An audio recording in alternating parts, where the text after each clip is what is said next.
Welcome to the land of the lustrous. At least that is what the anime is called. I have no idea what the land is actually called. Apparently, it is an island, it's sort of like a school thing, which is why I couldn't find a map that resembles sort of like kingdom stuff. It just, there's not enough information for me to go off and make a custom map, so I just put down for separate race here. Welcome back to WorldBox World Domination. So what is WorldBox World Domination? For those who are new to the series, basically I put down the kingdoms, or the kingdom have already been put down already. I allow them to develop, expand their border to the maximum potential. Basically every single piece of land colonized, and I allow the culture to flourish also to the maximum level. And as I switch on diplomacy realm events, the kingdom can now declare wars and, fight each other until the end. There should be one single kingdom left. That will be the winner, the world dominator. And without further ado, I think we should probably start the game. Anyway, as you can see here, we have 4 kingdoms representing the 4 different race species on this map here. The dwarf definitely does not have it good enough. I mean, look at this, huh? The southern side of the map is completely dominated by the ocean. The dwarf have only a little bit of sliver of land to work with, and a next level here. The elves, orcs, and the human are definitely more of a contender, more favored to win here. So currently, it seems that the human have also declared war on the elves. Orc have declared war on the dwarfs. So let's look over here. You can see that since this time the human have employed the strategy of archery squad.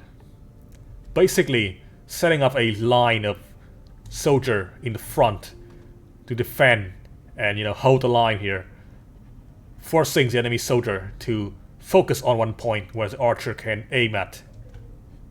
And they are pretty successful at it. Usually this strategy is employed by the elves. Then again, the elf does not have as robust of a infantry line.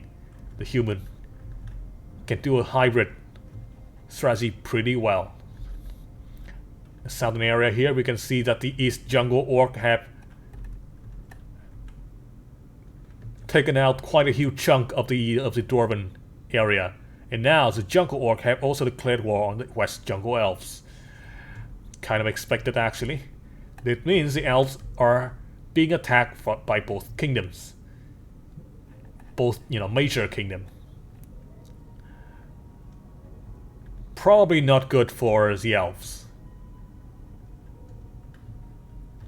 Alright, let's go back to the dwarf. We can see that they are getting harassed quite thoroughly here. They only have 120 something people left. Most of them are children. That will probably spell doom for the dwarfs. I'll say that, tough luck to them. I don't think they have a chance to win from the plus in the first place. In the beginning, it seems that the only 3 races that are not in the coastal southern area can survive at all, because there aren't much land to work with here. Seems that the orcs have been distracted a little bit. They have to send their troops into the western area to fight against the elves, who are trying to push back, but yeah, they are being set on fire. It doesn't look very good. Soldier on fire probably cannot put the fire out on their own. They will probably die of fire unless if they have any sort of like water body around, which over here. But they are not. They really aren't paying much of attention to the fire right now. They have much more pressing matter to attend to. So we see here fight have kind of waned down a little bit, but it seems that the elves will finally be able to defend this time around. Alright, we move on to the northern area where some fighting is happening. The orc have also attacked the human. Now you don't know if this is a good choice or not. Uh-oh. The last 9 dwarfs are getting hunted down. 8.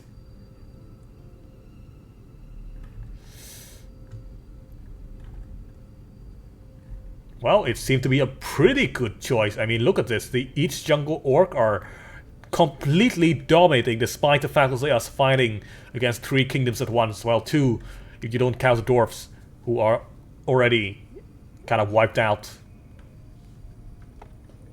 I'm not sure what the human are doing, but they are not defending the eastern side of their kingdom, leaving it out to dry here as the orc keep marching in. Now they have reached the western area, and we still don't see a significant amount of troops. Perhaps they have all been slain in the human-elves war.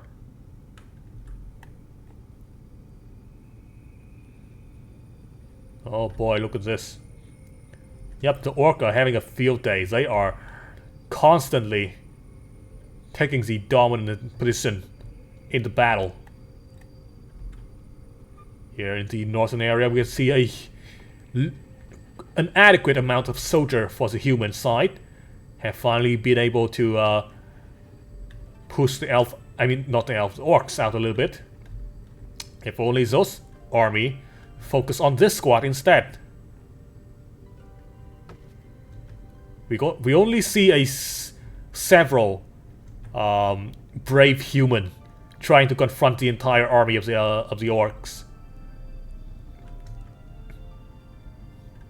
But they are also getting picked off individually. This is not a good strategy. This is a human king over here, Petilica. He's around. He's trying his best here to defend his kingdom, but sucks for him that nobody is there to defend him instead. So he's dead. Swamp People Kingdom does not look to be very healthy at the moment. The same can be said for the Jungle Elves. Have retreated back to the south, and now the orc have also followed them. Alright. Well, this squad here have finished off their objective. However, down here we can still see some fighting is going on. Alright, so it seems that the orc squad have retreated back over here, perhaps to focus on the human population instead.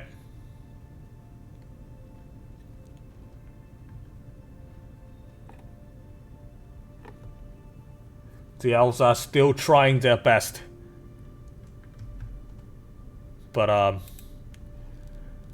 this single orc soldier, this Oko, has been able to slay 31 elves, or at least 35 kills. I'm not sure if all of them are elves, or can there be like other race / animals count in there.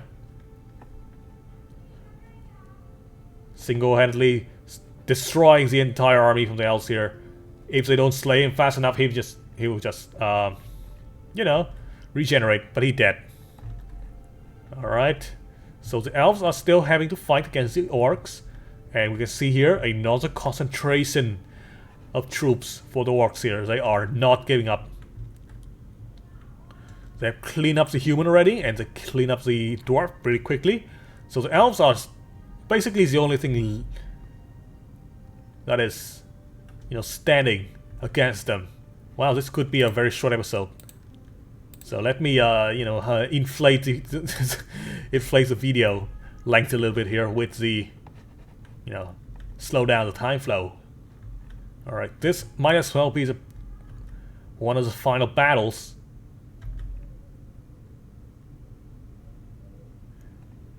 Look at this.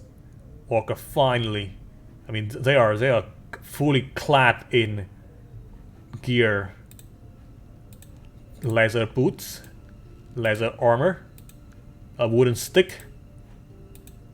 Well, I wouldn't say that the elves don't have equipments. Both of them are quite well equipped themselves, but yeah, not looking good for the elves. Perhaps things could have, moved differently if the entire world gang up on the orcs. But this is a kind of a mistake that the AI will never learn because they don't actually have the capability to learn. If they do, though, that would be very interesting. Like, let's say, learn after every battle to do things. But, that would be asking too much of the model of the game. So here we are with the with yet another win for the orcs. Short one. I would say when the orc have sort of a equal footing on the population size and territorial control, they will kind of just roll to victory because regeneration and the health bar that is kind of a little bit better than most other race does goes a long way. I mean, this thing might not look like it matters, but on a grand scale, it matters a lot.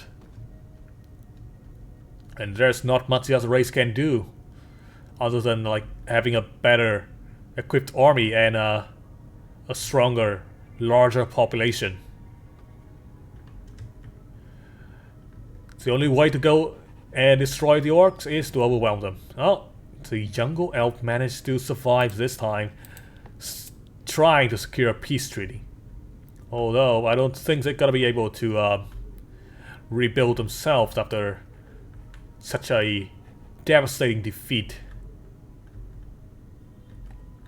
Here we see an orcish soldier clearing out the crap in the region. I'm not sure if he's gonna eat the crap later on, or is he just gonna... He's just killing the crabs for fun. This one single crab survives. Cabo.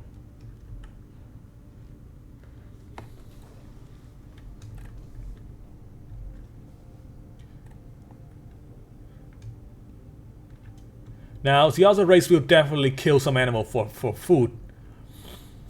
But with the orcs specifically, they will just attack anything on sight. Anything that moves that aren't orcs.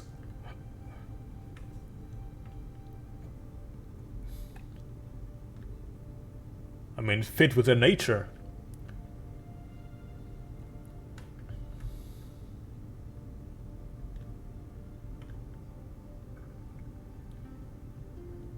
Life in the orc tribe. It's pretty simple. You go out, you gather fruit, you go back in, you eat the fruit. Sometimes you go into the mine, dig up a little bit of metal. Alright. Pretty decent village we have here. Now I don't know how the AI decide like where to build the farm and where to build the mine, but I think they should be switched here because the farm should probably be built somewhere with a lot of empty land. And the mine, well, the mine could go anywhere. With this farm over here, we can see that for the most part, this area is not farmable because it's just rock.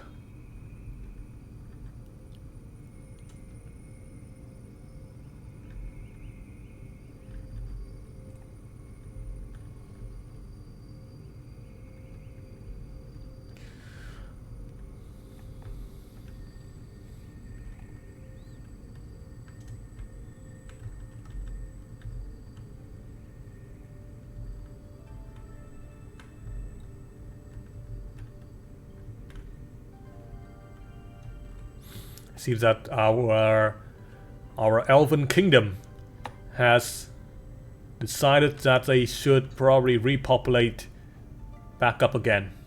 Which, you know, pretty decent size already, but it's nowhere near the empire that the orc is currently controlling. Let's put it on sonic speed, so we can skip to when the war happens. It's kind of like a very scary looking Pac-Man.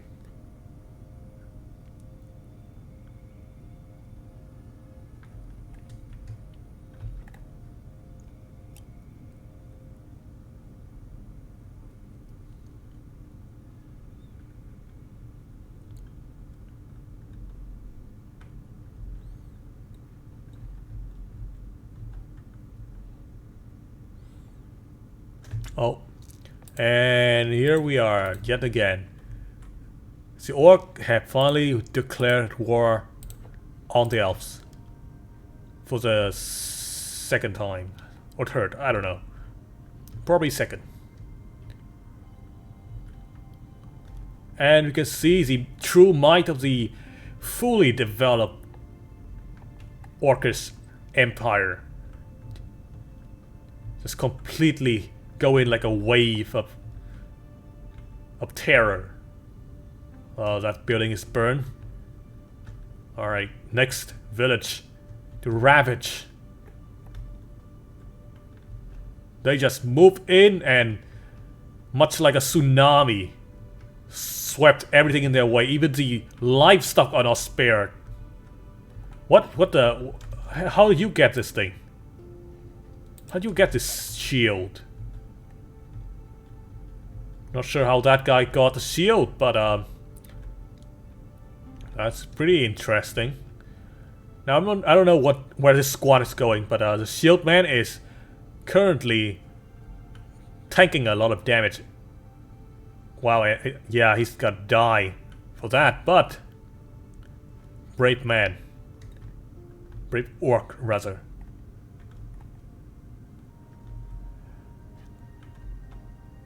Alright, well, I think this is gonna be the end of the elves. There's no way they're gonna be able to strike a peace before, you know, the entire kingdom is destroyed. There we go. Well, this ship will probably explode in no time.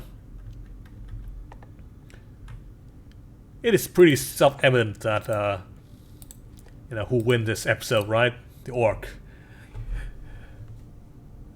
I mean, whenever the orc get the chance to fight on equal footings with the other race in terms of population, size, and as some commenters have pointed out, you know, the weakness of the orc is that they have very slow technology progress. And I agree, but you know, the point of this series here is that we don't see the fully progressed race as often. So you know, that is why I allow the kingdoms to have their culture flourish to the maximum level at the beginning of the game, and that gives the orc a lot of benefit, a lot of advantages, you might say. And yeah, that is why, you know, on most maps I would try to put the orc in a less advantageous position, so that we will have less population, less land to work with, kind of balancing it out a little bit, unless if there's like a good reason for the orc to be huge.